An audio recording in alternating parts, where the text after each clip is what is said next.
Көшіктайға қош келдің. Көшіктаймен бірге динозавр салайық. Ол үшін ақ қағазға осылай ойық сызық сызамыз.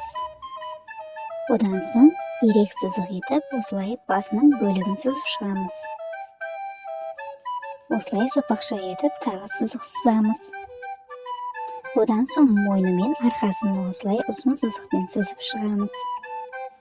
Одан соң динозаврдың аузы мен мойын бөлігін сызамыз. Осылай ұзын сызықпен төменге қарай мойнын сызамыз. Одан соң алдыңғы аяқтарын бастап сызып шығамыз. Аяқтарының саусақтарын бөліп шығамыз.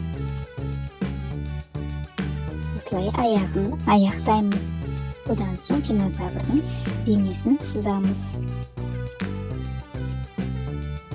Денесін сызып болған соң осындай ирек сызықпенен аяқтарын сызамыз. Аяқтарын бөліктерге бөліп, аяқтаймыз.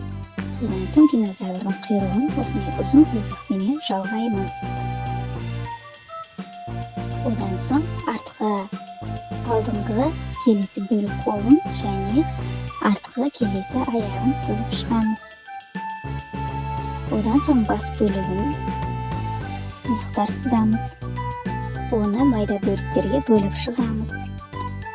Содан соң динозаврдың тұмсығын сызамыз. Тұмсығын сызып болған соң динозаврдың көзін дөңгелек етіп сызып шығамыз. Одан соң динозаврдың қарын бөліктерін бөліп шығамыз. Одан соң тырнақтарын бөліп шығамыз. Жолбарыстың жолағы етіп динозаврдың жолақтарын ирек сызықтарын сызамыз. Одан соң сары түспен тұмсық бас денесін бояймыз. Қызғылт түспен динозаврдың денесін толық бояп шығамыз. Ал көк түспен динозаврдың артқы жолақтарын бояп шығамыз. Мінекей біздің көңілді динозаврымыз дайын болды. Динозаврлар сияқты суреттерді көп салайық. Көшіктайға тіркел. Келесі кездескенше.